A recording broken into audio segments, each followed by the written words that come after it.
Welcome students. Today we will study biology lesson 7, that is health and hygiene. So according to the World Health Organization WHO, health is a state of complete physical, mental and social well-being and not merely an absence of a disease of infirmity. Complete physical, mental and social well-being and absence of disease, no disease or infirmity. Being healthy means having a body that is fit and a mind that is active. Healthy means having a body that is fit and mind that is active. So any physical or functional change from a normal state that causes discomfort, disability or affects the health of a person can be called as a disease. Any discomfortness or disability means can't do something. Okay. So affects the health of a person, then it is said to be disease. Thus disease is a deviation from condition of good health. Deviation means opposite of good health.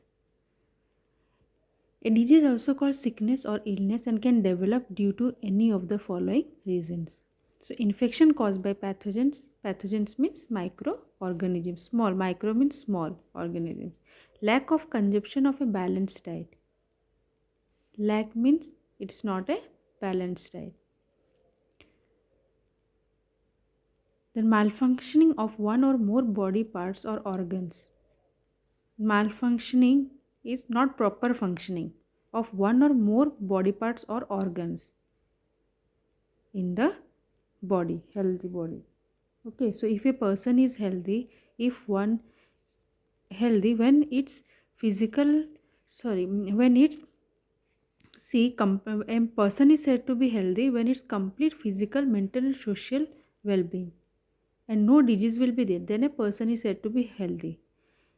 And when a person is having a disease, if infection caused by some microorganisms or lack of consumption of balanced diet or malfunctioning of one or more body parts or organs, then a person is said to be having a disease which is also called sickness or illness. Then types of disease.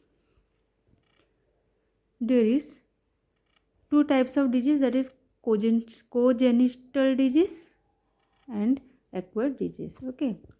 So congenital disease, the disease that are present from birth are called congenital disease. From birth. Okay, it's already within the baby. They are caused due to genetic abnormality or underdevelopment of any organ. Genetic abnormality means through the genes. Okay, and underdevelopment of any organ, not properly developed.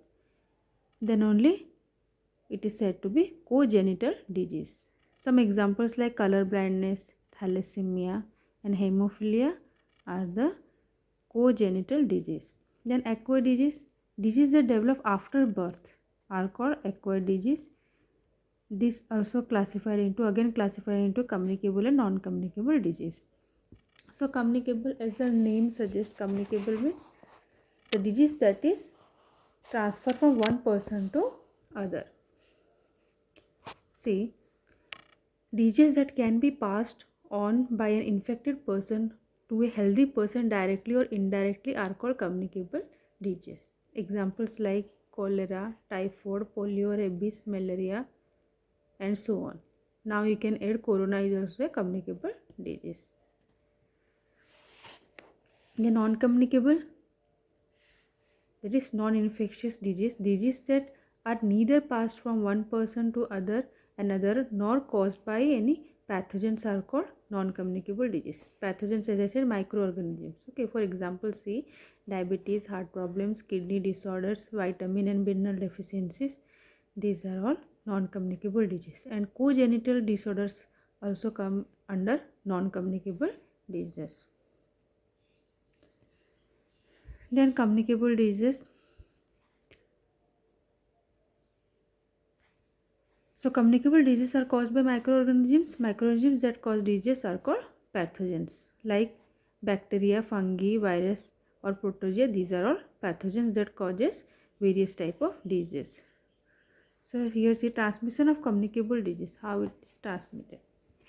So these are the microorganisms, see bacteria, viruses, fungi, protozoa, and see these are the disease and conditions like bacteria, diseases like cholera, viruses, measles, fungi, food poisoning, then protozoa, amoebic dysentery, worms, teniasis. So these are the microorganisms which causes these diseases. The next is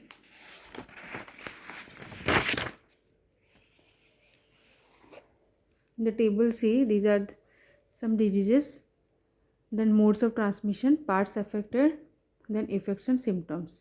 See how these disease pathogens like bacteria, viruses, and here see fungus. Then disease. These bacteria causes diseases. This like tuberculosis, typhoid, cholera, botulism, diphtheria. Then viruses, influenza, poliomyelitis, hepatitis, chickenpox, common cold, measles. Then the fungus, ringworm. And here see these are the modes of transmission, how it is transmitted. Then parts affected, where it is affecting. Then effects and symptoms. After affecting, what symptoms is found in the body.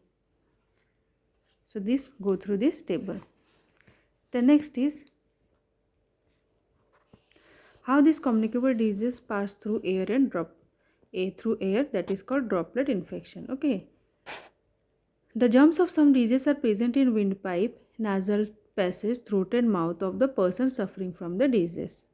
Okay, so already germs is present, those who are infected. Then a sneeze or cough from an infected person releases a mist of droplets full of microbes into the air. So see in the picture, see how this infected person, while sneezing or coughing, it is spraying germs.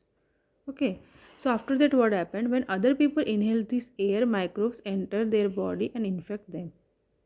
Okay, for examples like cold, influenza, tuberculosis, measles and diphtheria are some infections that are spread through air. So like this, communicable disease transfer through air. Then through food and water. Diseases such as typhoid, dysentery, cholera and other intestinal infections spread through contaminated water. Such diseases are called waterborne diseases because these diseases are borne through water. Okay, how would this water communicate disease? Water may get contaminated when infected people bathe, wash or defecate near sources of water. Okay, when this infected person used to bathe, wash or defecate near the sources of water. When contaminated water mixes with the drinking water, it causes infections. Okay, so microbes causing infections like ear, nasal passages and throat commonly spread through swimming pools. Then next is the by insects and other animals. Okay, that is the vectors. Heaps of waste and stagnant water serve as the breeding grounds for insects such as flies and mosquitoes and fleas. So these things they take birth on the stagnant water. Okay, so they breed there. Microbes get attached to these insects when they visit a source of infection. When these insects sit on exposed food items or open wounds or person's skin or bite them, they transfer the germs and thus the infection causes. Then the person gets infected. Animals such as rat, pigs, dogs, ticks and mites can also transfer microbes from infected person to a healthy ones. Okay, and these insects and animals carry these diseases causing germs are called vectors. Like in here, if the insects and animals carry these diseases, then they are known as vectors. Then through direct contact. Some infections such as conjunctivitis and scabies spread through direct contact between a healthy and an infected person. How this is through direct contact, how it transfers? See, sharing things such as drinking glasses, towels, combs used by an infected person can spread the infection. So these are contagious diseases. Okay, by sharing things. So see, this is the scabies.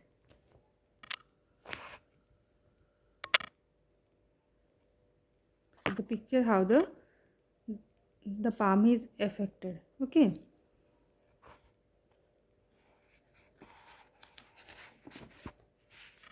Then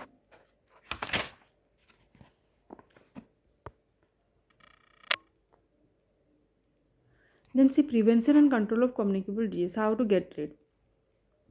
Communicable disease can be prevented by maintaining personal community hygiene and avoiding unhealthy habits and lifestyles. So these are the things which one should follow to stay hygienic, okay, and avoid unhealthy habits and lifestyle. So see, first is drinking filtered or boiled water. Okay, let the water to boil 15 minutes. Make sure that there is no stagnant water near your house so that these mosquitoes cannot breed. And keep food covered and do not export food items. Okay, always keep the food items covered. Then keep garbage bins covered because there also flies and mosquito can remain. Then keep personal articles used by patient separate. Do not let others share them. Use your own towel and handkerchief. Wash your hands with soap before eating. So like this, these points have been written. Drink pasteurized milk or boil it thoroughly before drinking. Okay, drink pasteurized milk or boil thoroughly before drinking. Okay, so that the germs present in the milk, it will die. Then never direct contact with a patient suffering from a highly contagious disease such as chickenpox or measles. So you should stay away from the patient, those who are suffering from chickenpox or measles. Okay, then see here ways to prevent food poisoning. Okay, how to avoid food poisoning. Rinse vegetables and fruits in running water before consumption. Cook food properly, especially meat, to kill germs. They do not leave food uncovered and outside the refrigerator for more than 2 hours in summer. The leftover food should be kept in refrigerator immediately. Do not consume food items from roadside vendors. Okay, through the stalls and all roadside. Then keep bags containing meat, fish and poultry products away from vegetarian items to prevent contamination. Then do not eat stale food. Okay. So today this much. Next class we will study about non-communicable disease. Thank you.